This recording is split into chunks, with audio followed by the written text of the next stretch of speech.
on my beach background, dude. You can't even see my face. Shades barely there. I'll go on the rainy forest deck. Yeah, I know. I know. I know. I mean, yeah. Can switch that. I have Matthew here. What's up, man? Matt, your employee. Matthew Switzer. No, Gavin is coming over. I'm gonna have to take. Yeah, that's on me though. I don't know. Well, I didn't know what to say. He was like, "Oh, it's a good excuse to come over and hang out. I'm really bored." I didn't want to be like, "No, you can't come."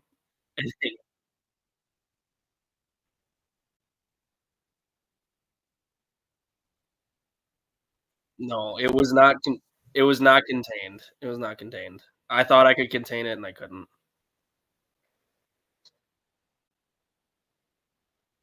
You'll just do just a quick edit tool of the when I have to go out and get him from his car. Just quick edit tool it out. Yeah. Because if you don't go out and get Gavin from his car, he'll just walk and bust a wall down in your house. He'll just walk right through the wall and just exactly. Yeah, that's the problem. Okay.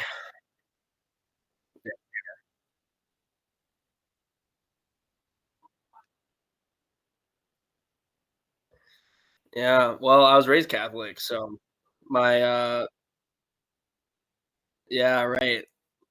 My uncle was like the deacon. I know it's base coat. So Dude, I he have. knows. He thought it was a booger. Yeah. No, it's base coat. Um. Yes. Yes. So it was. Um. Through my uncle. He was a deacon, and he knew this like other parish pretty well. And I started working there at the warehouse. And then I told them after 2 weeks, I was like, I don't really want to work at the warehouse. I want to work a sales gig. And they were like, well, you can interview for the one that we have. And I interviewed and got it. They were like extremely short staffed. So I did not necessarily get in on merit. But I definitely learned some stuff while I was there.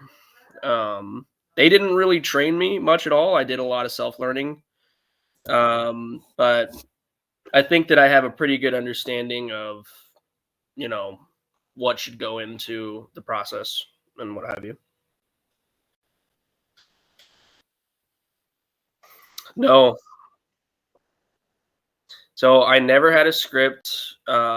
Basically, they just sat me down with an Excel spreadsheet of past clients, told me to do my own research and find new clients, potential clients to add to the Excel spreadsheet.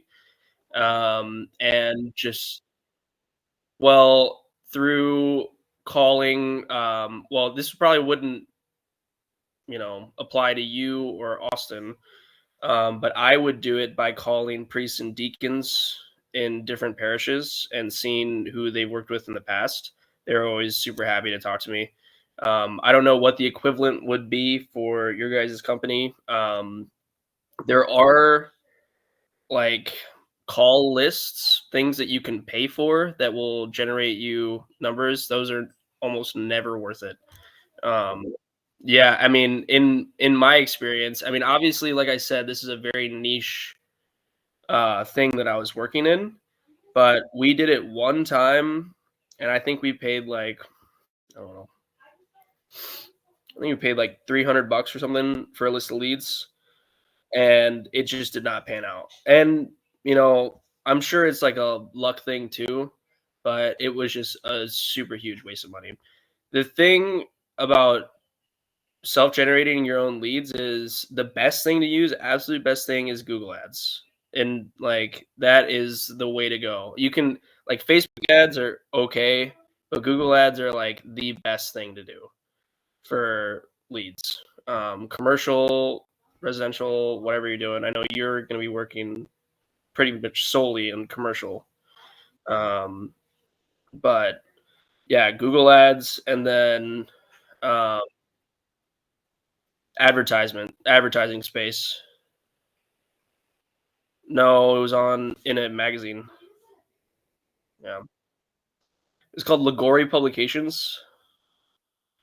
Um, so they were a Jesuit community that like followed the teachings of this like famous Jesuit Alphonsus Liguori, and they published a bunch of books, and they've been publishing this magazine for the past I think 75, 80 years around, and they're basically just like preaching to the community. And then obviously advertising space is like demographic was like 65 and up only, pretty much. I mean, obviously we had a little bit in the other demographics, but it was like almost all catered to like elderly people. What I was looking for.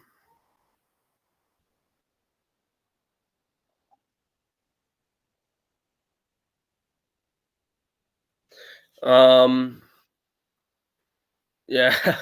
I don't remember the companies by name, but I remember one of my bigger clients was a retirement home. One of my bigger clients was a one of those folks who makes like ergonomic walkers and chairs. I also had a not a big client, but one of my clients was a literally a casket company, like some people who made caskets out of wood. So yeah,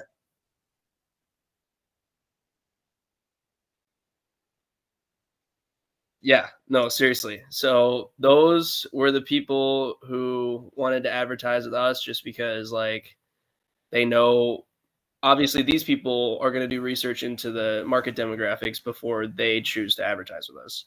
And they know that, we're like I think like something crazy like 75% or like and up of our readership was like, you know, older. So so market demographics huge thing.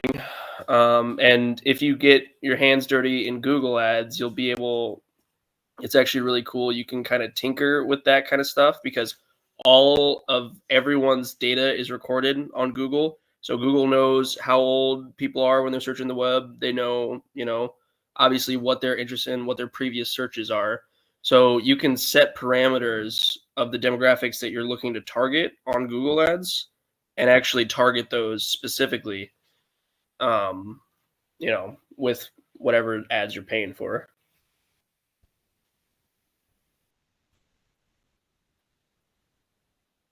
No.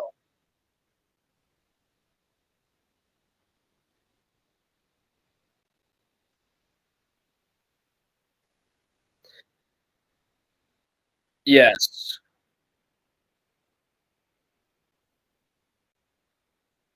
Yeah.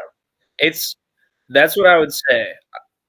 I would say that it's more of a system than a script. So I never had a written out script that I was like, following and saying word for word because you can't really do that. That just turns people off instantly. If they you people can tell when you're reading from a script. They can just hear it in your voice.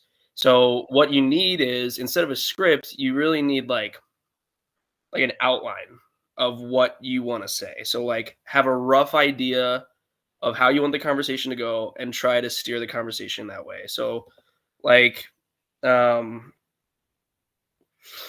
you got to allow room for the natural conversation to happen, like you can't just be like, hello blah, blah, blah, my name is this is what I offer, and then they, say something that you're not ready for in the script and then you just keep reading from the script. They're like, okay, fuck this guy, or pardon me.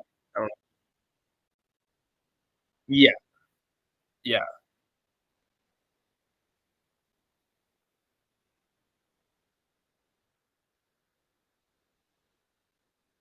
yeah.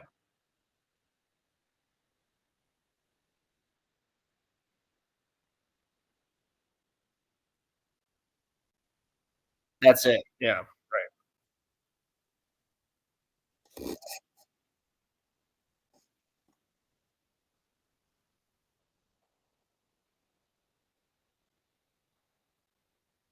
Yeah.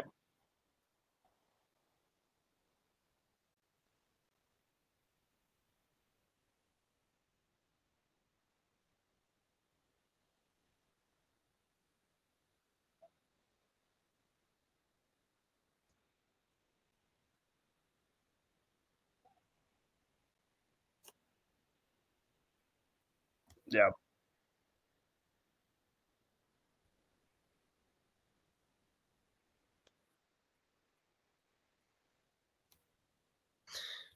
I totally hear what you're saying. I guess that would be up to the discretion of, the business owner and, your personnel.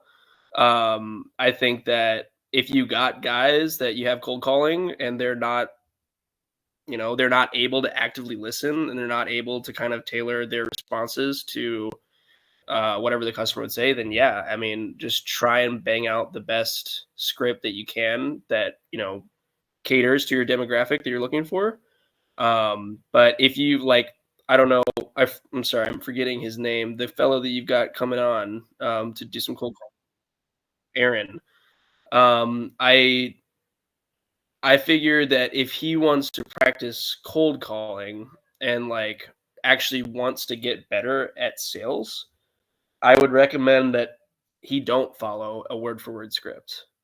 I mean, yeah. Oh, okay. That's what I thought you were saying is that you wanted to hand monkeys scripts and have them read it word for word and,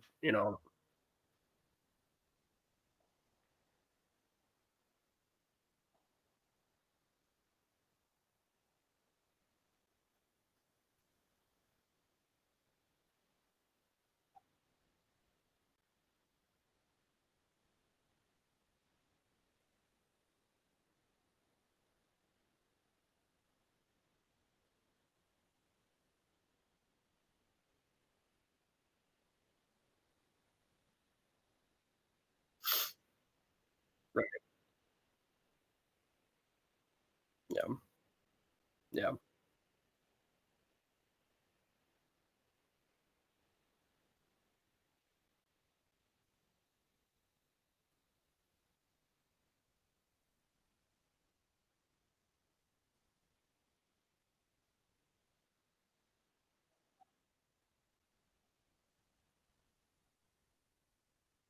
Yeah. That's right. Yeah. Yeah. Totally. Script outline, they can be synonymous. Um,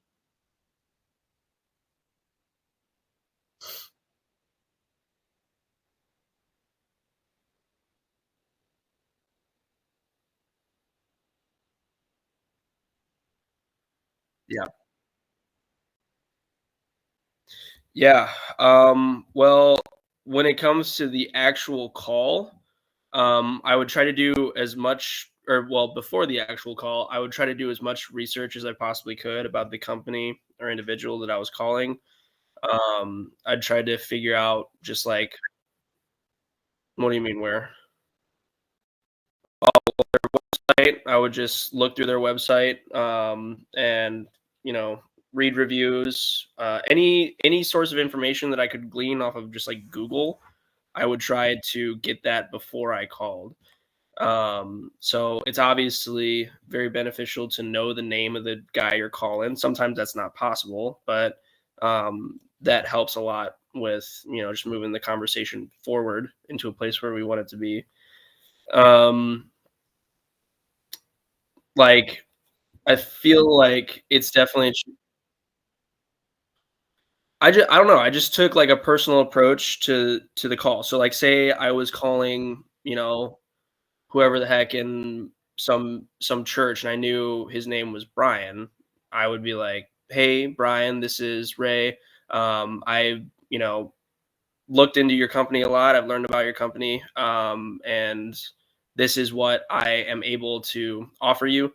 Like, the most important thing in a cold call is the first 15 seconds. Like, getting through your initial line greeting, formal greeting, obviously, and then propositioning something that adds value to them, obviously, um, is like key. If you can get through that first 15 seconds and that first, offer that you're giving them, so you're offering to solve a problem for them, you're offering to fill a void for them, do whatever you can, but you get through that, and more often than not, they're gonna at least be interested in what you have to say. Um, so I'd say the biggest thing. Exactly. Yeah, exactly. It's the hook, it's like that, but it comes a lot with the preparation of before the call. Like, you try and find little bits about, their business. Like for Austin's an example for Austin's business, it would be like if you looked up an arcade or whatever, like some commercial space, and you saw that they have one back party room and you saw pictures of it on Google and it's got shitty floors, it's got shitty concrete. You'd be like, "Oh, I noticed that your back party room, obviously I'm trying to think I would have had something to think of before the call, but you don't want to just say, "Oh, your back room looks like shit. We can fix that." But, something with tact and say, I offer something that will improve this for you and, this, and this. And the personal approach, they know that you've done research into their company. They appreciate that you've noticed something that you can help them with. And more often than not, they'd be at least receptive to listening what you have to say. So the biggest thing I think is preparing. Um, obviously, time cost benefit for that kind of stuff. You never know. So and then so after that, I would say like, "Hi, I'm Ray. This is, say the company that you work for." You'd say what the problem is you can solve for them. Um, and then you can say something like, "I wanted to share how we've helped similar companies in the past achieve the same result. Do you have a moment to speak with me?" Something like that. Um, kind of outline the fact that you have experience doing this. You have helped other companies very similar to them. They're like, "Oh, okay, well, that's good." Um, and yeah, credibility, absolutely. Um, and then from there, you kind of just that. This is where I think it's super important to have the active listening piece because, like, depending on their response, the conversation is going to go one of 100 ways. It really all depends on how they respond to your initial pitch, your first 15 seconds. Like, for instance, if they're just like totally not interested, or like, get your classic, what's it called? Uh, if they're like, "I don't have time right now, send me an email," something like that, just like the dismissive stuff, you kind of acknowledge and steer the conversation in any way you can to try and still gain value from it. So, like, you'd be like, "I totally understand you're busy right now. Like, that's totally fine. Is there any way that I can, or we can schedule a chat tomorrow when you're free?" Something like, try and get the conversation back to retain the value as much as you can. Um, and obviously sometimes they're just like, "No, fuck no, I don't want to talk to you. Bye." That's fine. That's totally fine. That happens a lot. But if you kind of just throw the line out there again, obviously without being super pushy, not being like, "No, I need to talk to you," but be like, "I understand you're busy. Is there any way that we can chat tomorrow when you have, 5 minutes of free time?" And then sometimes you go people like, "Yeah, we can. Why don't we talk at like 1 o'clock tomorrow, 2 o'clock tomorrow, something like that." So any chance that you can to retain the lead, if possible. Obviously, that's like kind of worst case scenario if they're just like completely uninterested in anything you have to say. Um, and then if they are interested, that's where active listening comes in huge. It's like you have to listen to what they're saying, listen to concerns they may have, questions they may have, and be able to answer them. Because, like we said, it's all about credibility, right? If they've got a question for you and you can't answer it, they're like, well, who the fuck am I talking to right now? This guy doesn't know what the fuck he's talking about. So you have to be prepared to,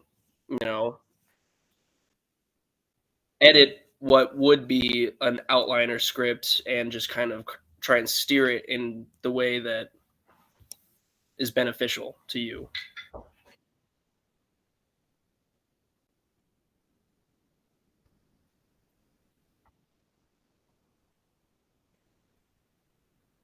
No, that was Sailor.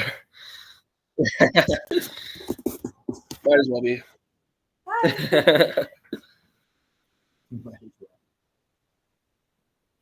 Dude, we actually were. Not sourdough banana bread, but she made some. Yes, sir.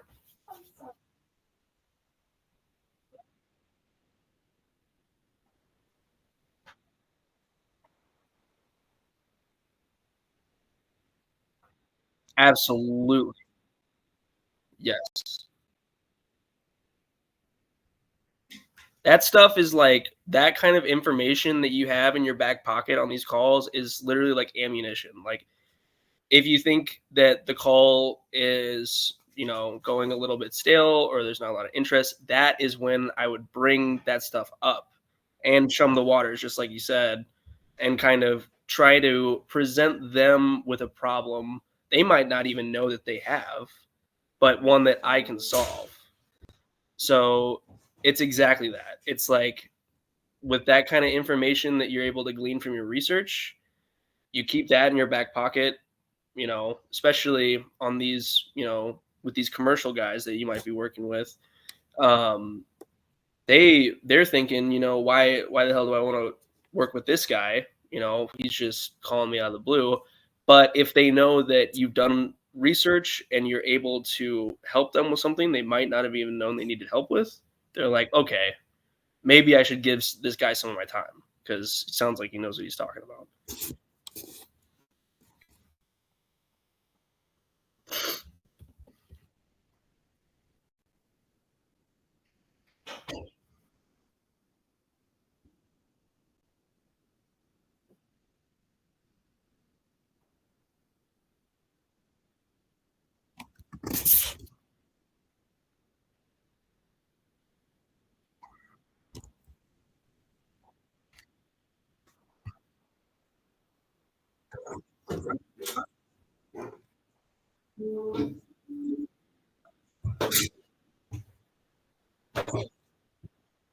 Yeah.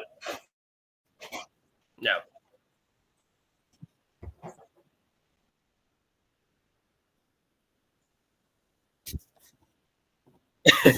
Right.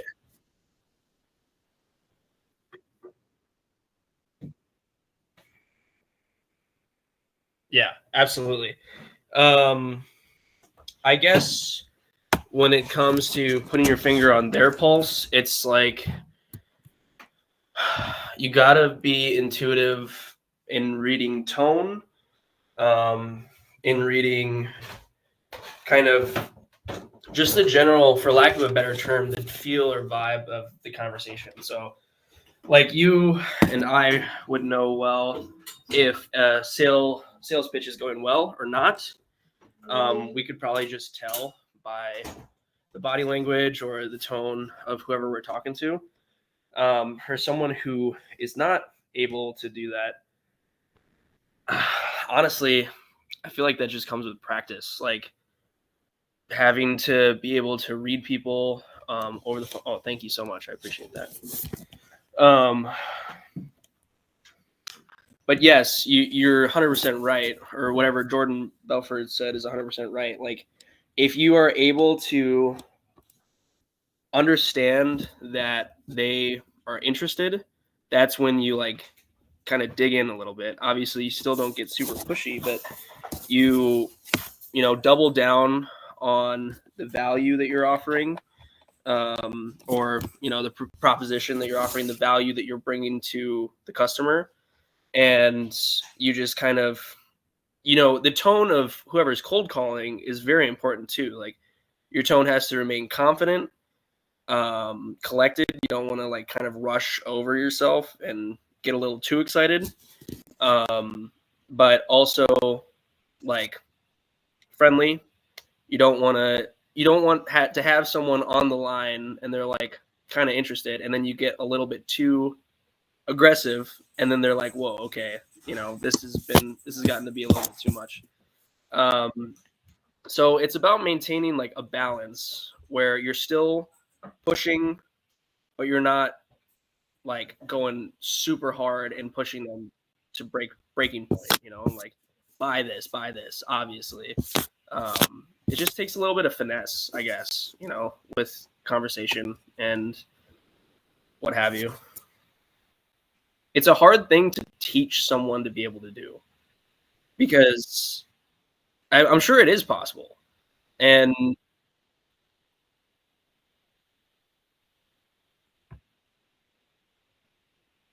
yeah, yeah,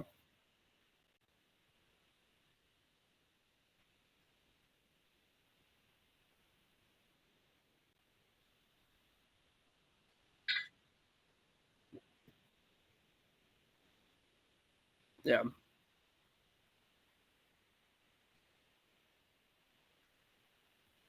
yeah.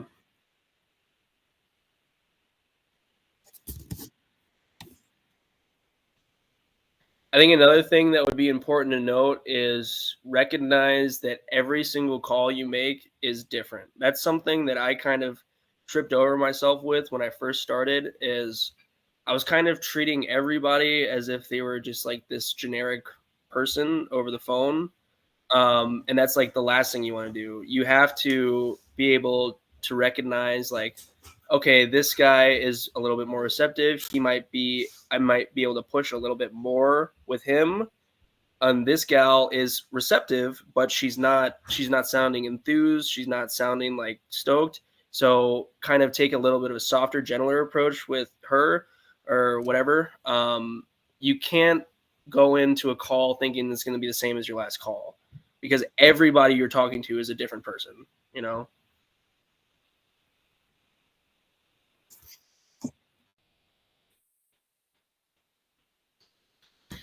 Uh, if I was operating at max efficiency, which admittedly sometimes I wasn't, 50 to 65 is a good amount to make, I think, in an 8 hour day.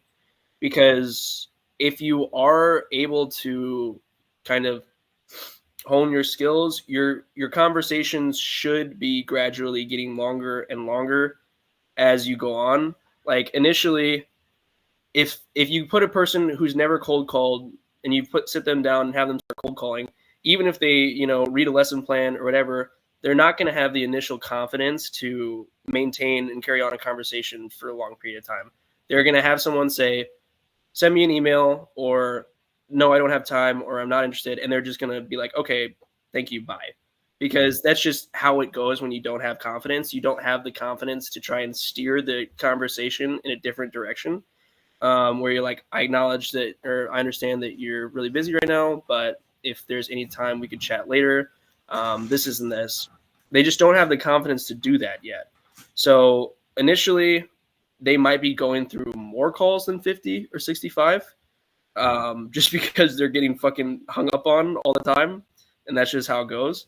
But as they kind of, whoever's doing the cold calling gets better, they should be able to stretch these conversations where even if there's no interest, the conversations should still be like a minute to 2 minutes, where you're still like, well, obviously maybe not 2 minutes, but like a minute where you're kind of still fishing a little bit to see if you can't talk to them later on down the line.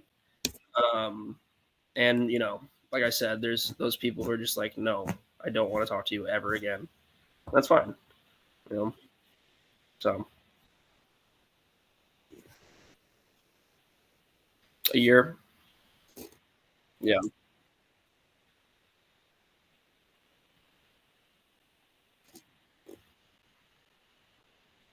they did. That is literally what happened. I They sat me down in my cubicle. Well, initially I had started as marketing and social media coordinator. So I was doing all these shipment inserts. I was doing, I was kind of designing ads a little bit more, and I was not cold calling at all, running the social media, what have you. And then this new director came in and took over, and he was like, Ray, I want you on cold calling. And he's like, do you have any experience doing it? I'm like, no. And he's like, well, do you think you could figure it out? I was like, probably. And he was like, all right, sounds good to me. And he literally just sat me in a different cubicle and was like, have Wendy send you an Excel spreadsheet of, names. And I just got to it. I would say I sucked major ass for like a month or two. I probably sucked major ass for a month and I got a little bit better. And then by the second month, I felt like I was pretty decent at it. So I did a good amount of at home research, just to see like how I could improve.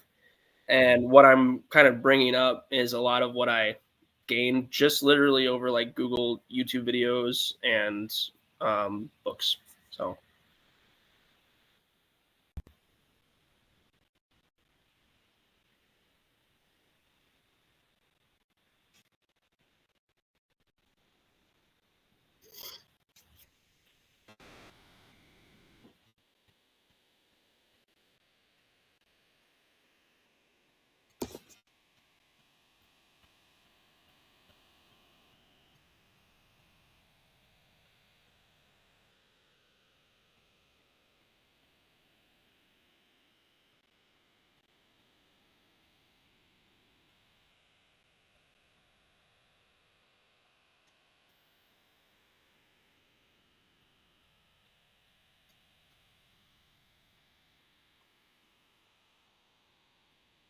yeah.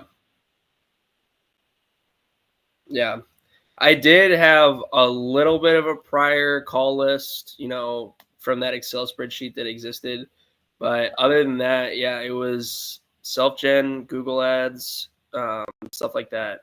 And it was not easy. Like, I did not get a lot of leads. But if you were able to, hone your process, like for what you're doing, I'm sure that, you know, it would go a lot better. I honestly, I do wish that they had trained me a little bit more, but I also feel like I got a little bit better than I might have, otherwise without the training, because I just had to learn it. Yeah, right, exactly. Yeah,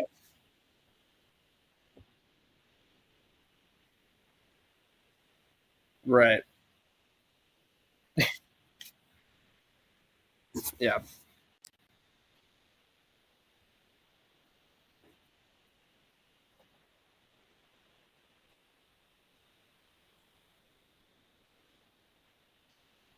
The biggest problem that I was trying to solve is that I would have like these 20-second conversations. Like I would get on the phone, I would be like, "Hey, looking to, looking for an advertiser to fill space in this magazine, blah, blah, blah, blah." And then I would just have people be like, no, no, thank you. Or like, don't have time, whatever. Like these conversations were just like one after the other. I was just getting the phone slammed down on me every time. And I was thinking to myself, obviously, I'm not doing something right when I first, with like my opening sequence or my opening line or whatever, there's something that I'm not doing that is, causing me to causing these people to just have no interest whatsoever. And what it was is I was listing our company and I was listening what we did. Like I was basically just like going like, "Hey, I'm from Lagori Publications. This is what we do." Nobody wants to fucking hear that. Nobody wants to hear that. What they want to hear is, hey, this is who I am, this is where I'm from. I noticed that you have this issue. I noticed that you have, there's something going on in your world that I can be of assistance with. And that is what people want to hear. I mean, after I kind of refined that aspect and kind of shaped my opening 15 seconds to cater more towards what the customer needed rather than what we did as a company. I mean, it literally was like night and day difference with how my interactions went. Um, because like I'm sure it's happened to you. It's definitely happened to me plenty of times where I get a call, I pick up, and they just launch right into this like diatribe of, this is who I am and this is what my company does, and I'm just like, I do not care. I don't care. Um, hold on one second. Gavin's calling me. Hello, Gavin. Sorry, Gavin. Hello, are you there? He's not. He's not. He's not answering. It might be Gavin. Can you hear me?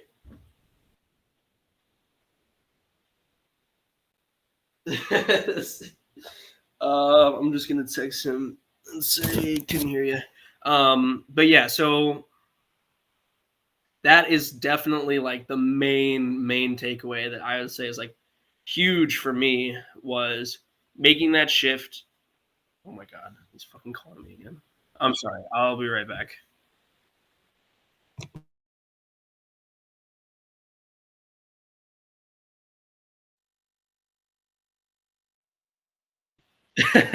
What was it? No, no, we're not working. I'm on a call. I'm on a call with Ben right now. So I'm on a call, like a Zoom call with Ben. We're just talking about cold calling.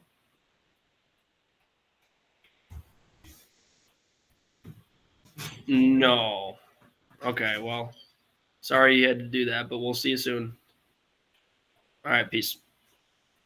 Well, roosters shit everywhere. Yeah, right. Yeah. Next at 5.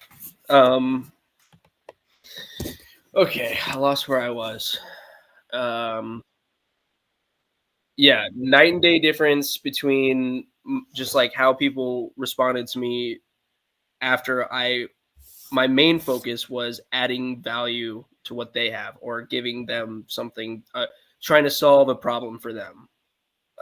And honestly, that's pretty basic shit. It's kind of funny that I didn't know that going in because people were probably just like, you know, who the heck is this kid calling me and listing off where he works? What is it like? Is this LinkedIn? Like, it made no sense the way I was doing it before because my first 15 seconds, the time where you're supposed to grab their attention, was literally just me introducing myself and my company and what we did. Like, when I look back on it, I think it's ridiculous because no, why would anyone think that anyone wants to hear that? So yeah, that is huge. Um, Propositioning, like showing that you can add value. Another thing that I had to work on was consistency in my tone. So like when I would get in and I first started calling, like at 8 a.m., I just had my coffee. I was bright eyed and bushy tailed. I would have a, friendly and confident tone. But as the time went on, and especially before I was, having these longer conversations that kind of give you a little bit of rejuvenation, rather than just getting freaking the phone slammed down on you every single time. Like near the end of the day, I would kind of lose my tone a little bit. And if you are talking to a salesman and the salesman sounds bored, yeah, that's an easy hang up. Like you have to maintain a confident and positive tone no matter what. So that is huge because tone can definitely be heard over the phone, and nobody is going to want to hear a pitch from somebody who they're not at least somewhat confident in. And if you don't sound confident in yourself, no one's going to have confidence in you because you sound like, you know, loser for lack of a better term. I don't know. So that's a huge thing that I had to learn was consistency with that. Um, the whole active listening piece was huge. Just being able to think on your feet a little bit. Oh, have fun. Um, Being able to think on your feet, answer questions, and while all the while still steering the conversation, like pushing that needle, like you were talking about, like steering the conversation in a way that is going to be mutually beneficial. Um, and honestly, those were probably the biggest things. Follow up is really huge. Like I had a couple of warm leads that I had in the beginning where we actually had a great phone conversation, and then I was an idiot and didn't follow up with them quickly enough, and they got lost. And that's like, um, people need to instantly see what you just talked to them about, because if they don't, it's out of their heads. So, like, you just had a conversation with Dorothy from Indianapolis, and she's looking for a new HVAC system or whatever.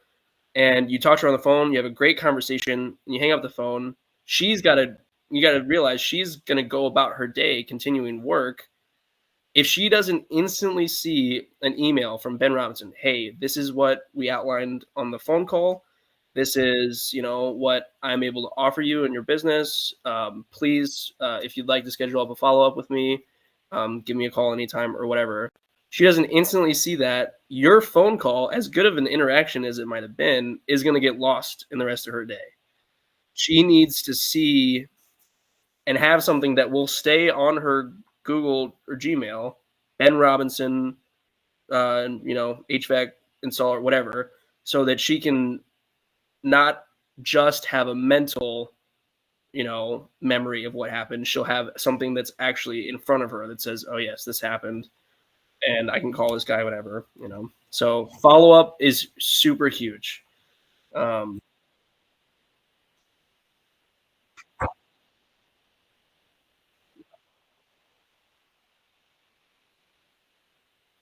Absolutely. I would follow up. Basically, I would follow up until they would tell me, quit fucking calling me. Quit calling my number.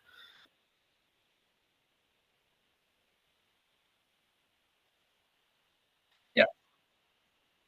Yeah, exactly. And I would probably give it like, it depends on who I was talking to. Like if I was talking to someone who we had a previous relationship with and had been a client of ours for a while, I would probably give them like a couple of days before I followed up about anything. And then if it was someone who hadn't been a client, or it's like a new client prospect, I'd probably give them a little bit longer, maybe like 3 to 4 days, because you don't want to harass these people. That's when they really get turned off. But you still want to keep it fresh in their heads. Like, this is who I am. Don't forget about me. That's like the most important part. Um, but still, while not hassling the shit out of them, obviously. I would say, depending on the relationship with the client, I would give like 1 to 2 days. If I was really comfortable with the client and I wanted to follow up with them, I would give them a day and then call them again. Or if I was like a little bit less comfortable with the client, I'd probably give them a couple days and then Baxter, cut it out.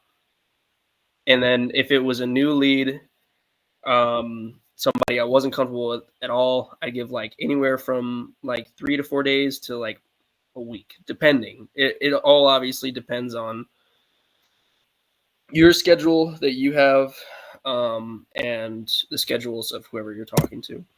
So I think Excel.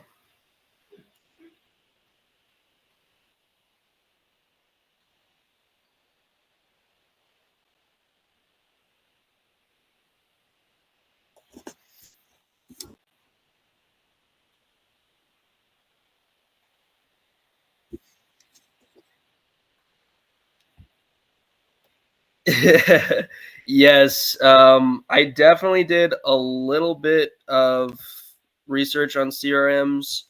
I never ended up obviously getting my company to double down and get one. Um, they just didn't have the budget for it. but I think it would have been pretty huge. Yeah. Um, Honestly, CRMs I think just help with generating leads, and that's like the biggest thing that you need because in cold calling, it really is it's a numbers game. Like the more people you call, the more people are going to bite. And if you only have 10 leads to go on in a day, well, yeah, your odds of getting a warm lead are pretty fucking slim. But if you have 100, then obviously there's much more chance that you'll have one out of 100 of those people be interested in what you're selling or what you're propositioning. So lead generation in cold calling and sales is paramount. Like I think it's probably the most important thing. Like you can have the best fucking salesman in the world, but if he doesn't have enough leads to go on, he's still not going to get shit done.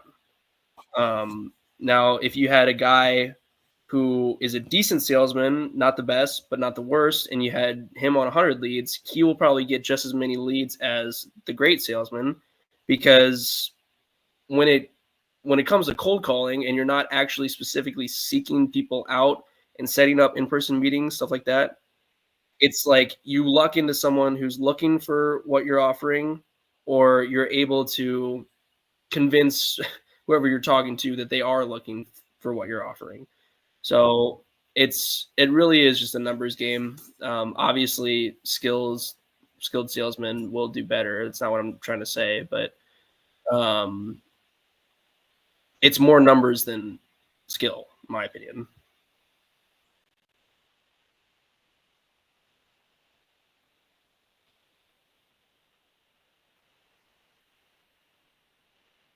Yeah. If he's just doing it for a month, yes, absolutely. An Excel spreadsheet and get like I don't know. I don't know. Is he going to be doing lead gen himself? Is he going to try and generate?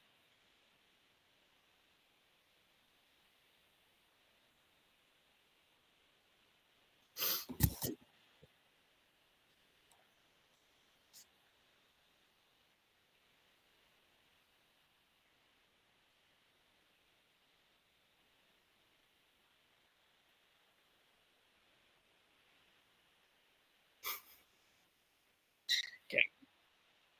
Yeah.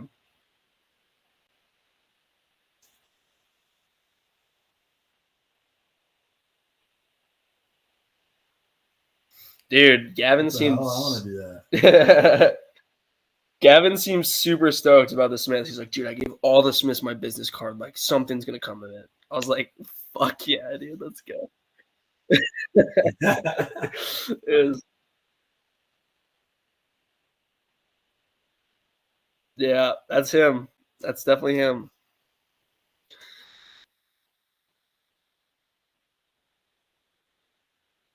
The 300, dude, it's powerful. Yeah, it,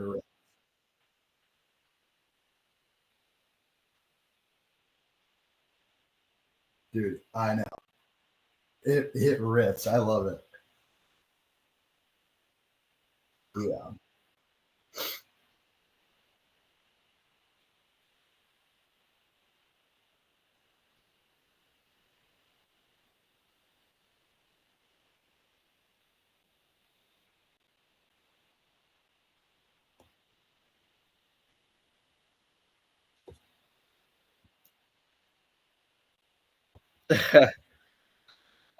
Honestly, the one thing that I feel like we didn't really talk about is how to get someone comfortable really cold calling because like what I did, I would never wish it upon anyone who was going to start doing it. I think it's probably a really bad fucking idea to set someone in front of actual leads when they have no idea what they're doing. So I'd say with for training cold calling, like you need to practice on people who like know what you're doing at least. So like have them maybe or have Aaron maybe set with you and just kind of pretend like you are, a commercial retailer or whatever, someone who would be buying what you're selling, and just try and drill him through a couple of conversations. Um, Ask the questions that you know that are going to be asked. Try and trip him up a little bit, because it's only through those instances where you kind of fuck up that you learn and you're like, okay, well, I definitely need to have that prepared for my next call. I need to have that answer because I just look like an idiot. And that's like something that I went through a lot in the first month. Is I would just totally trip up and I'd lose leads. I'd just completely lose them. So you're literally just throwing money.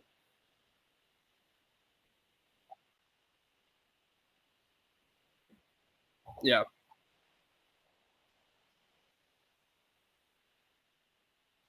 yeah. Um, I would always, so we had what's called an ad log. It's like basically a packet that goes through all of our pricing demographics and stuff like that. Um, I've never sold something that is going to be as costly as what you're selling. So honestly, I'm probably not the guy to ask for that. Um, I'm sure there is an answer one way or the other. Either don't say the price or do say the price. I just don't know what that answer is. I was selling like the cheapest end was like $500 for one ad, and then the most expensive was like 2 grand. So I certainly wasn't selling anything to the magnitude that you are. Like I wasn't getting into the tens of thousands of dollars. So, um, but yeah, that's just something I wanted to bring up, is that practice piece. Do not waste good leads on a salesman who has no idea what they're doing, because that is literally just burning money. So just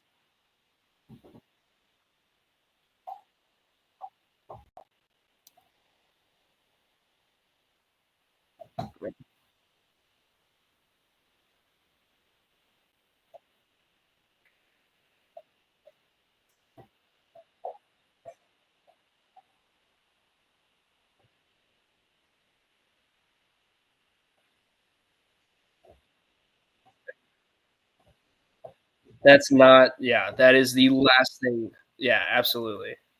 Absolutely. So practice, practice, practice before you set them in front of a warm lead. Um, and who knows? I mean, they might practice a shit ton and then still fuck up a couple leads, but it really is kind of like a forged in the fire type of deal. Like you need to go through it before you understand, okay, this is what I need to do. So, yeah, when you were cutting lines off the bat, when you were railing lines off of your bat at practice. Dude, that's I'm fair. sorry if you're going to show this. I'm sorry if you're going to show this video to anybody, Ben. I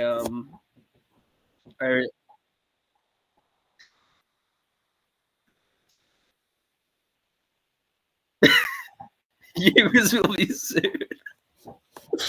Just edit out all the bad parts. It'll be fine. It'll be fine.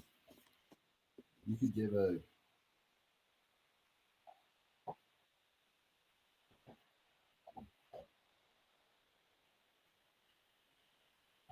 Absolutely. That's damn right. and the pitch.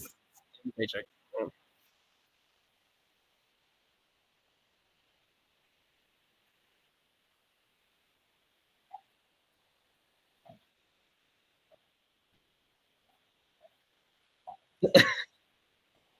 Yep.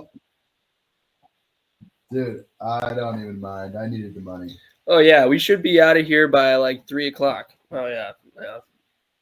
Fuck no. 9:30.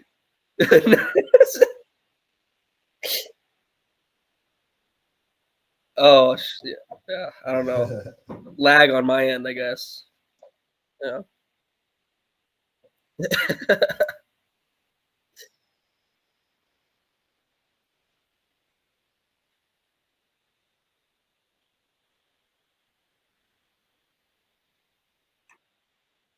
There you go.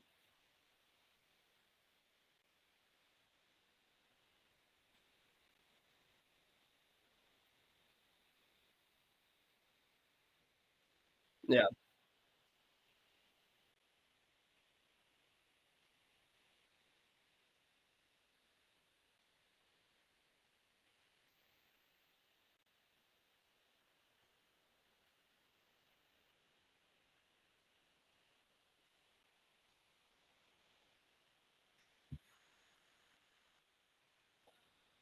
I guess it would just be like professional, keep it professional. That's like a big thing, but obviously I think that most people know that.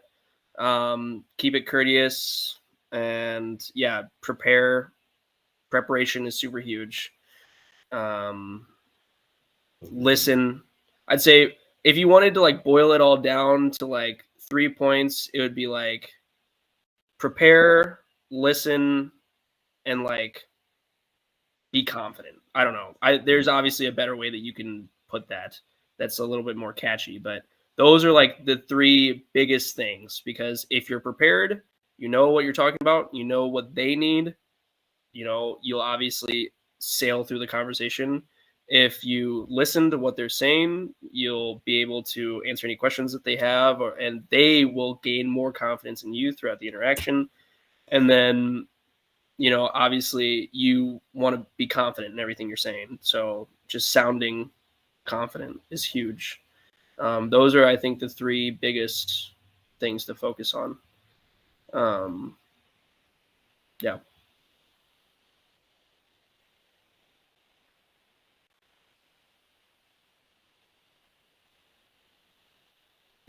There you go.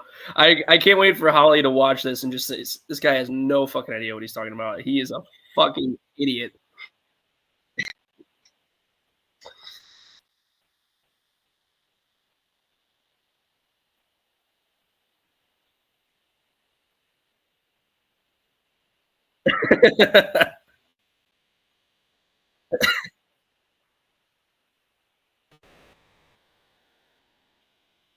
Yeah.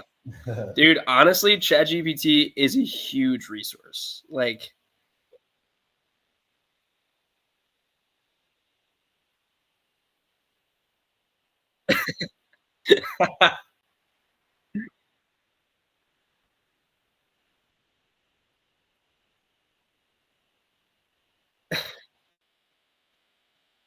Alex Hormozy, it's like that YouTuber or whatever, Yeah, with the beard. the big bearded guy.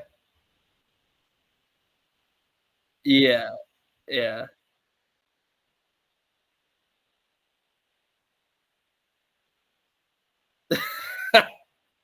Hey, man, you gotta trade it off somewhere. Edit here, edit here. Yeah. All right, Ben. Sounds good. All right. Later, Ben. We'll catch you later.